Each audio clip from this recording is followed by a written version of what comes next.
नमस्कार, स्वागत है आपका यावा आयुर्वेदा के YouTube चैनल पर। मेरा नाम डॉक्टर शिवानी है। आज हम बात करेंगे अस्थमा के बारे में। अस्थमा होता क्या है? अस्थमा एक कॉमन रेस्पिरेटरी डिजीज है जिसमें सांस लेने में दिक्कत होती है। जब आपकी श्वास नलियां सूज जाती हैं और एयरवे का जो पैसेज है वो सूजने के कारण पतला हो जाता है, नैरो हो जाता है, उसमें एयर प्रॉपर पास नहीं हो पाती है, इसको हम बोलते हैं अस्थमा। ठीक है। अब अस्थमा होने के कारण क्या क्या हो सकते हैं? इस अस्थमा का कारण हो सकता है हाइपर सेंसिटिविटी। आपको किसी पर्टिकुलर चीज से हाइपर सेंसिटिविटी हो सकती है, जैसे कि धूल से, धुएं से, या फिर धूप से, किसी भी चीज से हो सकती है। दूसरा होता है लो इम्यूनिटी। किसी पर्टिकुलर रीजन की वजह से या फिर किसी और डिजीज की वजह से आपकी इम्यूनिटी जो है बहुत ज्यादा लो है, जिसकी वजह से आप प्रोन टू अस्थमा हो जाते हैं। तीसरा होता है हाई इम्यूनिटी। अब आप पूछेंगे हाई इम्यूनिटी कैसे? हाई इम्यूनिटी बेसिकली आपकी खुद की बॉडी की इम्यूनिटी इतनी ज्यादा हो जाती है कि आपको ऑटो इम्यून डिजीज होने के चांसेस रहते हैं। अब इसमें हम लोग का मेन जो वर्क लाइन ऑफ ट्रीटमेंट रहता है उसमें हम देते हैं इम्यूनोमॉड्यूलेटर। इम्यूनोमॉड्यूलेटर क्या होते हैं? ये ऐसे इम्यूनिटी बूस्टर्स होते हैं जो कि ना कि आपकी इम्यूनिटी को बहुत ज्यादा हाई कर देते हैं और ना ही बहुत ज्यादा लो होने देते हैं। केवल उतनी ही इम्यूनिटी बॉडी को प्रोवाइड की जाती है जितनी उसके लिए नेसेसरी होती है। तीसरी चीज हम बात करते हैं कफ। कफ या स्पूटम, बलगम। जो भी श्वास रोगी होते हैं उनमें ज्यादातर पेशेंट्स में देखा जाता है कि वो लोग बलगम से बहुत परेशान रहते हैं। अब बलगम देखा जाए तो वो खुद का बॉडी का एक डिफेंस मैकेनिज्म है।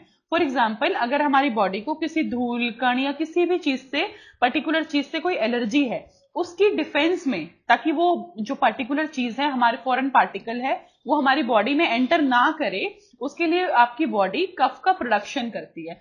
अब इस कफ प्रोडक्शन से जो एयर पैसेज होता है, वो कफ एक्यूमुलेशन से स्पूटम के वहां पे जमा होने के कारण वो पूरा पैसेज बंद हो जाता है, या कहो कि उसमें जो एयरवे पैसेज होता है वो कम हो जाता है। That too leads to breathing issues only. अब बलगम जमा होने से, छाती में सूजन होने से, या फिर जो एयरवे पैसेज है उसका नैरो होने से होता क्या है, आप पेशेंट को लगता है छाती में जकड़ाहट हो रही है, छाती में दर्द हो रहा है, भारीपन है, और बॉडी जो है रेगुलर ट्राई करती रहती है कि वो जो भी बलगम वहां पे बन रहा है उसको बाहर निकाल दे, विच लीड्स टू कफ, जिसकी वजह से एस्थमेटिक पेशेंट्स को हमेशा कफ बना रहता है।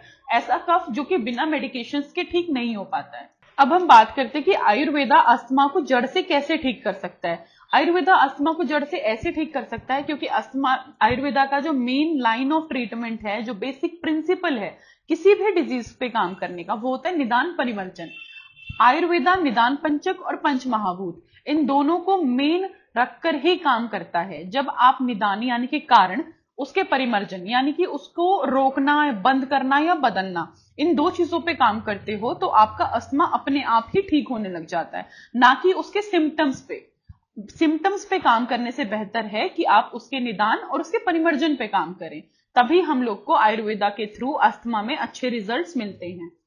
ये तो बात हुई आयुर्वेदा के किसी भी पर्टिकुलर डिजीज पे काम करने की। अब हम सिर्फ अस्थमा पे बात करें, जो कि फेफड़ों से जुड़ी एक बीमारी है। इसमें आयुर्वेदा सबसे पहले कारण पे काम करता है, फिर आपकी इम्यूनिटी पे काम करता है, फिर लंग्स की कैपेसिटी पे काम करता है। कारण पे काम करने से आपकी इम्यूनिटी अपने आप बढ़ती है और लंग्स की कैपेसिटी बढ़ती है, जिसकी वजह से उसका जो ब्रीदिंग प्रोसीजर है, जो श्वास प्रक्रिया है, उसमें सुधार मिलता है। आयुर्वेदा में कुछ बेसिक ड्रग्स हैं, कुछ बेसिक जड़ी बूटियां हैं जो कि अस्थमा पे बहुत अच्छा काम करती हैं, जैसे कि सीतोप्लादी हो गया, गिलोय, सौंठ, पीपली, ये सब जो ड्रग्स हैं ये अस्थमा पेशेंट पे बहुत अच्छा काम करती हैं। तो आज की वीडियो में इतना ही। यदि आपको श्वास रोग या श्वास से जुड़ी किसी भी समस्या के बारे में आपको किसी प्रकार की कोई जानकारी चाहिए तो आप नीचे दिए गए नंबर पर संपर्क कर सकते हैं। मिलते हैं अगले वीडियो में। धन्यवाद।